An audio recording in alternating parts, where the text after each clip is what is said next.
Welcome all to Off the Cuff. Hope you all are having a wonderful weekend. And I have a confession to make today. I usually feel pretty good about myself, but today I'm feeling a tad bit unfit because I do have two incredibly fit women here with me today who are living by the mantra of health is wealth. And they have a vast experience in the field of wellness. And health, and are highly qualified to teach us the way to live a better life, I'll say. So welcome Sumita Vasudeva and Sunila Pradhan to Off the Cuff. Thank you. Thank you so Thanks much. for having us. I am so looking forward to chatting with both of you because you bring so much of knowledge and in this field. So Sumita Vasudeva is the founder of a well-being community called Omni Wellness, where ancient wisdom meets evidence-based preventative medicine. Her mission is to inspire and guide you towards living your best life with intention. As a clinical Ayurvedic specialist and Stanford Health for All fellow, she is uniquely positioned to promote her 4 pillars of health: nourish, move, deep rest, and connect. Those will be interesting to talk about. So welcome Smita once again. Thanks. And Sunila Pradhan, India's first woman pioneer bodybuilder, recorded in the Limca Book of Records since 1996 in her early 20s. So that was pretty early, and I've had her on the show earlier also. Yes. Against all odds, she competed again at the age of 45 plus, masters category. Okay, that is new. That is new, definitely, Okay. yes. Wow. Yeah, for a national level bodybuilding competition and won 2 awards. She is an IT professional, but her passion continues to have a balanced, healthy, holistic lifestyle for herself and the community. With her 30 plus experience of fitness journey and having experienced the ups and downs of women's health, emotional well-being issues, she was inspired to start Fit Forever, Fit with Sunila community. So before I go on to what you're doing right now, you both have such unique journeys. Would you like to share your health stories? Sumita, you can start. Yeah, sure. I was born and raised in India and traveled a lot extensively through the country. My dad was in the Indian Army. Mm-hmm. So we didn't stay much longer than a couple of years in each Yes. place. Yeah. And by the time I was 10, I'd lived in probably 15 homes and Wow. attended many schools. But all of that, sort of informed me on hindsight Uh-huh. on, just how resilient a body can be with change. Okay. I'd encountered so much change in those first 10 years that it became a way of life. I guess so, And, yeah. once I had settled in Delhi, we were there for at least 10 years before I moved again. It was the longest probably I've stayed anywhere. Mhm. But at the time, I started noticing certain elements in my health. Mhm. I had developed a thyroid condition. I was extremely low weight, underweight. Mhm. And so when I left college and traveled abroad, my first job happened to be in Belgium, in Mhm. Europe. And so I had to, nourish myself and tend to myself in a way that I would not have had to if I had continued to stay in India. Mhm. So that taught me a lot about, nourishment, movement. Okay. What does it take to remain healthy? Mhm. And especially given my thyroid condition, I was trying to understand how I can, Yeah. tide it over. Okay. I was taking medications, but only when I returned from India did I discover something called Ayurveda. Now, this, of course, was ingrained in the Indian culture. Ayurveda is a part of the way we live. My grandmother was an avid practitioner, and so I had been exposed to it, but Okay. never quite understood what it meant till I undertook a 3-week Panchakarma treatment. Okay. And that was revolutionary. Turning. Turning point. I basically reversed the thyroid condition, Wow. which at the time I didn't realize till until a year later when I tested and realized that I had healed. But the big difference in my energy levels, my ability to cope with stress, all of that was what awoke me to the power of that medicine. And I continued to travel and work abroad. So the journey continued for up to 25 years is where I'll stop, because there's a reverse after that. But pretty much, when I lived in Hong Kong, I was exposed to Tai Chi, looking at people practice this beautiful martial art, and I wanted to come back to India and discover my own roots in this context. So I came back after all my years of living and working abroad and announced to my parents that I wanted to study yoga. And I think they were just extremely what is the word, I don't know, open-minded to receive such news. And Indian parents. they in fact encouraged me to go down that path, and then there was no turning back. That's when Omni Wellness began, and that's a whole other story. Very, very interesting. And see, you've lived in so many places and soaking in the cultures and ancient practices. That's amazing. What about you, Sunila? How did you get into bodybuilding at such a, not every, girl says, I want to become a bodybuilder. Muscles, So it's an interesting journey, and actually, good to hear Sumita as well for her journey. And I think a lot of pieces kind of tie into it, but let me start where I started from. Okay. So I grew up in Pune, and primarily that has been my hometown, coming from a very simple medium class family, middle class family, and then kind of was more athletic all the time. At the same time, I was academically good as well, but my inclination was all towards sports. And while I was into sports in school, represented school for different, all these competitions, inter-school competitions, I was always happy to be on the field and, be fit for whatever reasons, just naturally. But at the same time, when I went to college into the science stream, I think it gets just busier when it's, and I kind of somewhere missed it in the hindsight, in the back of my mind somewhere. And that kind of intrigued me to start something like a physical fitness something, and gyms were very unknown. That time, right? Like I'm talking about a 1991 era. It feels like it is so long ago for some of the listeners maybe, but it's 1991 where boys at that time would go to the gym and work out, like flex their muscles and lift heavy, or the Akada types.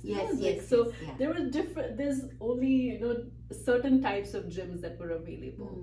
But at the same time, I would say my mom, she has been a yoga practitioner for so long. She's learned from BK Sayangarji, Guruji, and being in Pune, that was very easily available. I also had started my yoga journey when I was in my 4th grade. Wow. So I would say, somehow all these things impact you, right? And then you don't know that impression is there. Exactly.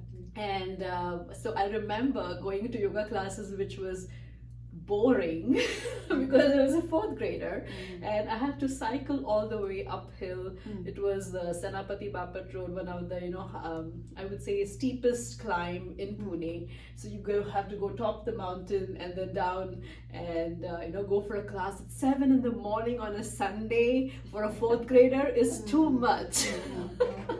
So I think, but I got that discipline somehow, at that time. I was pushed into it.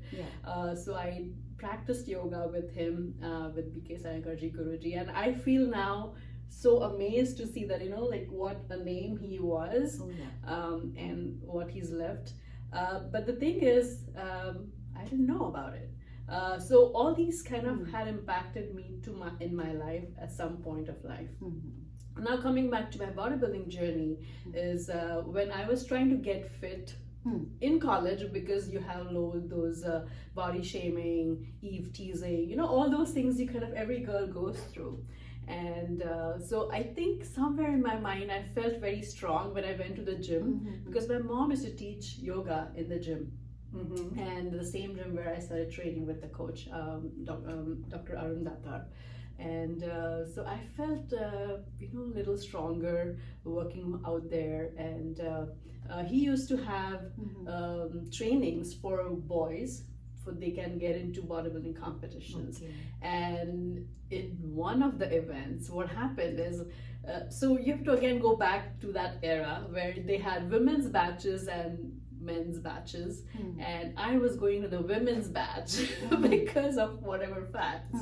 I went, I could not make that time because I had my practicals and everything from science stream, and I happened to go in a boys batch, and then when I saw them flexing, and I think they were getting ready for a competition.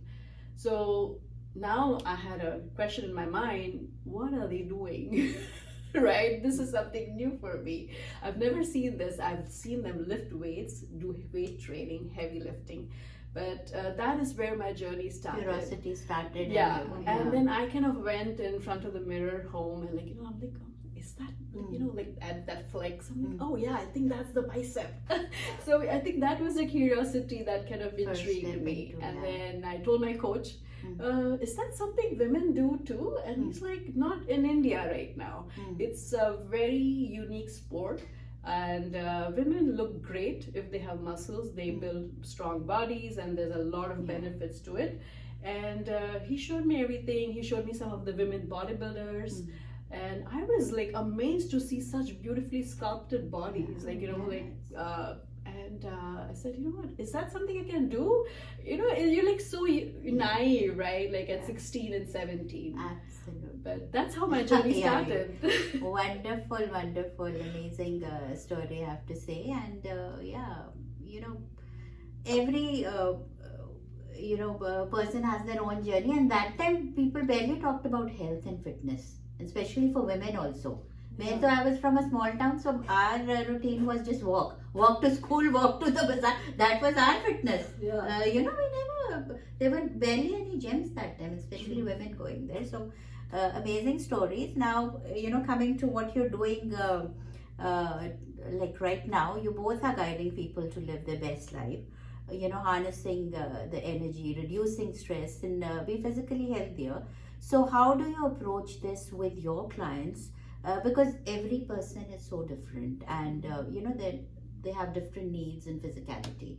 So yeah, it's a long answer again, but again, Sunita, what do you think? So yeah, in between those 25 years since I stopped that story, just at that point, I also studied Ayurveda. Okay.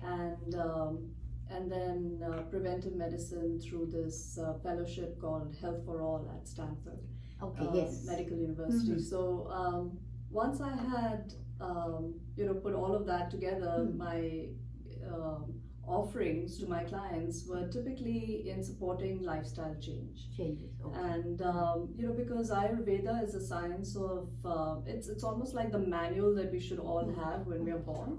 We have a manual for how our fridge should work, and we have a manual for how the toaster should work, but we don't look at our own manual how we should work. So, unfortunately, we don't study that manual as earnestly. And so when I had studied Ayurveda, which was around those ages, it was again another eye-opening realization that everything we do from the time we wake up to the time we go to bed is suggested to be in sync with nature. So the way I tailored my program was to help women, their families, realize their potential through everyday, lifestyle adoption and changes. And in the beginning, being young and, as you are saying, naive, I was excited to share this knowledge. So when the clients would come, we would obviously tailor it to their constitution. In Ayurveda, we have the ability to understand each person's unique constitution.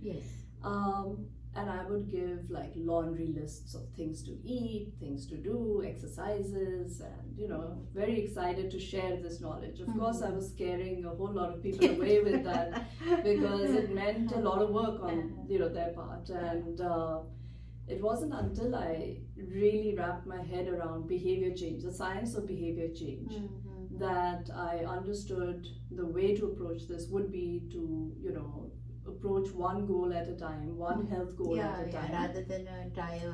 One health goal. And then even starting really small with whether it was nourishment or movement, whichever one of the 4 pillars I was working with. Just a little bit like, at first it was even helping people shop for their food, because we take it for granted that everybody knows that these are the list of things to eat in the season, but most people may not have ever either heard of that food, or if they'd heard of it, they wouldn't know how to even purchase it. So I started leading, little field trips to the grocery store and, encouraging people to try some of these foods. Behavior change is where I eventually landed up putting a lot of my efforts, because I found that the knowledge exists out there. People know, there's enough knowledge base, but in terms of making the shift and changing the needle, it took a lot of support, and that's where I have basically aligned myself in the last, I would say, 15 years or so. And you're so right, and with your approach, because I personally feel you need to change your mind before you change anything else, because it's our mind that plays games with us, and now with so much of information online and everything, you need to pick what works for you, and it's always good to have mentors like you. And so, Sunila, you're more into a physical way of living, so tell us how you approach your clients. Yeah, so what I would say, definitely I started my journey from a physical level to get stronger, to look nice, to look, take out the fat, please somebody, like how with the looks, things like that. I think I started because I was young, and how the world perceives you kind of you want to be accepted. Absolutely. So I think that's how my journey started. But at the end of it, I feel now, I think that external journey has driven me to the inwards, and that is after becoming a mom, like seeing more life experiences. I feel the body has to be strong to live your life, longevity, and strong enough without any ailments and knee pain, joints, all that stuff, to be away from it. Yes, that's very true.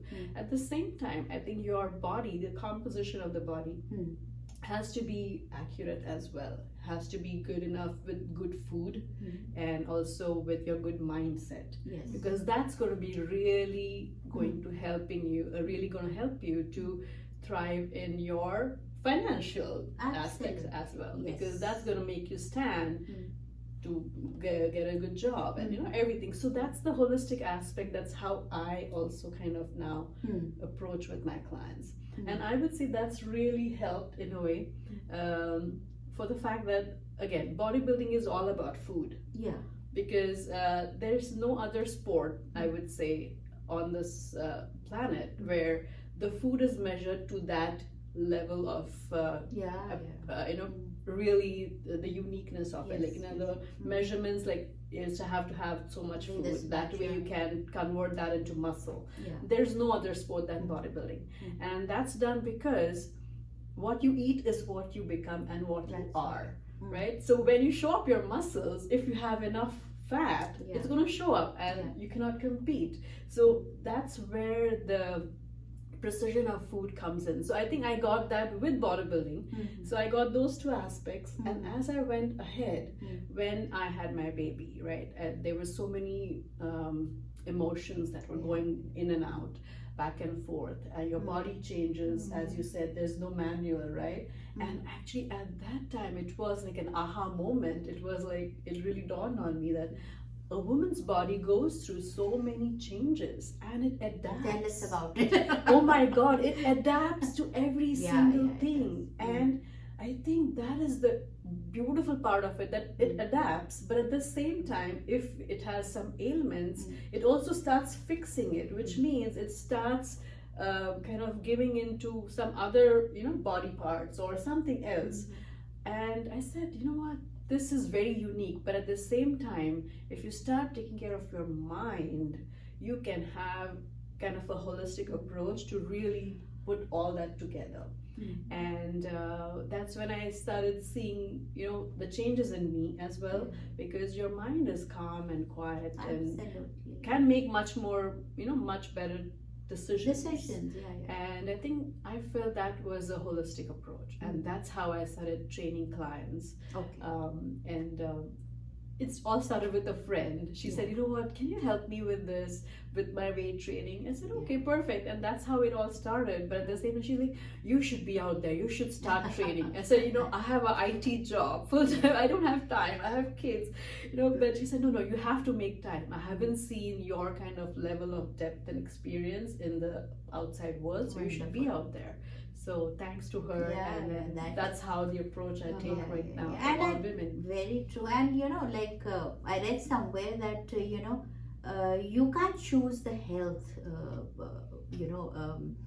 the health aspect of our life, because anything can happen to you anytime. It could be genetics, it could be, you know, so many things. But at least you can choose a life of wellness. So generally, you know, people use it interchangeably, health and wellness, but I think, you know, there is a difference between it, and that's where you guys come in and, you know, you talk about that. And now coming on to, you know, issues, she talked about women issues.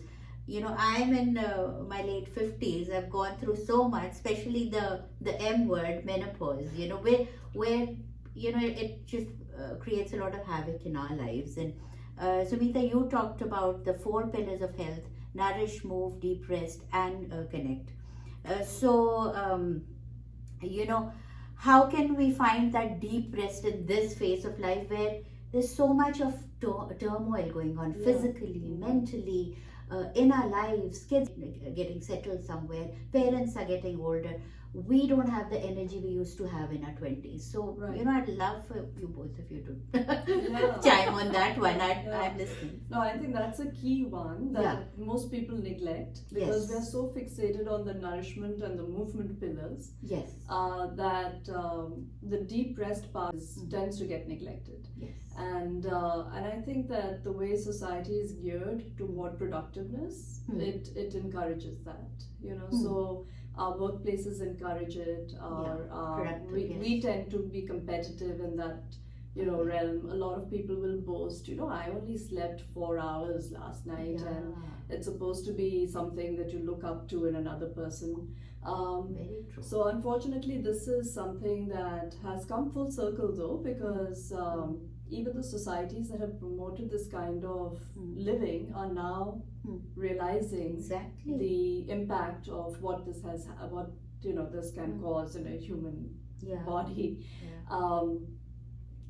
So the way yoga and Ayurveda understands these 4 pillars, you know, it's not like there is no proportion of each pillar. It just depends from person to person how much they want to dedicate to each of the pillars. But about 5 years ago, I had started a workplace wellness program, and this was pre-COVID. And one of the things I did was I researched my audiences. I would go into these workplaces, and we would do a research up front to find out what was needed at that particular work site.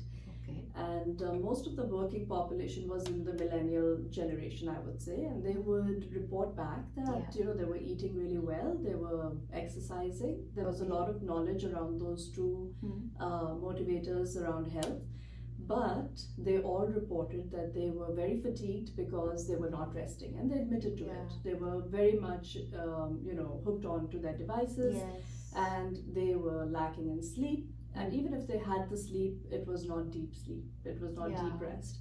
So that was a wake-up call to me when I started designing these workplace wellness programs, because I was like, how can I interfere in a work site and dictate how many hours of sleep the employee should have, you know? So that's something that I realized was for the employers to yes, exactly.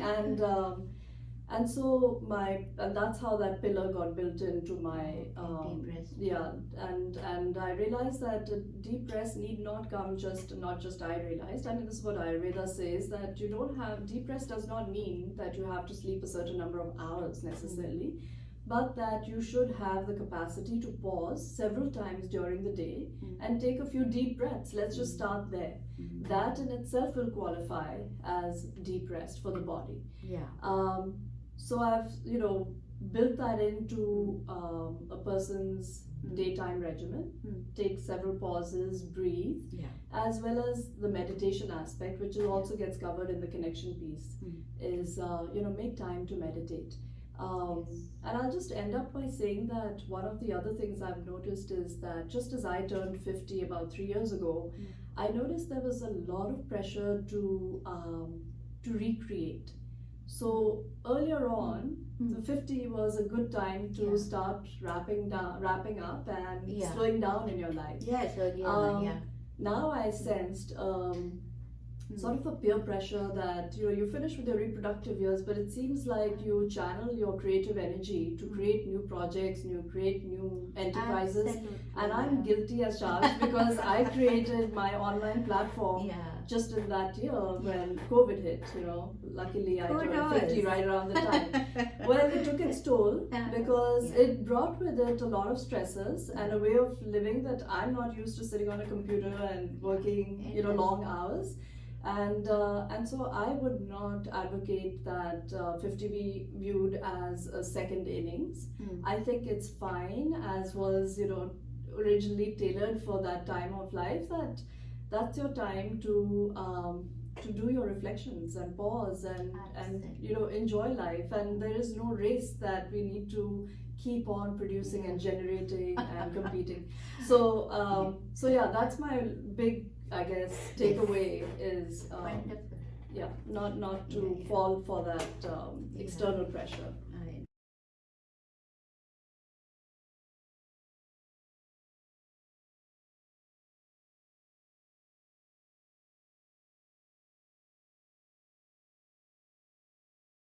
Shosha is a creative Indian restaurant located in the heart of Silicon Valley. Shosha is a woman-owned business that serves traditional Indian flavors assimilated with molecular gastronomy techniques. The best Indian bar with happy hours in the Bay Area serves handcrafted drinks inspired by flavors from India with modern craft cocktails that are presented in unique ways. Shosha is a modern take on traditional Indian cuisine. We specialize in corporate luncheon, anniversary celebrations, birthday parties, and catering. Do check us out for a memorable modern Indian dining experience. Shosha is located at 141 South Murphy Avenue in Sunnyvale, California.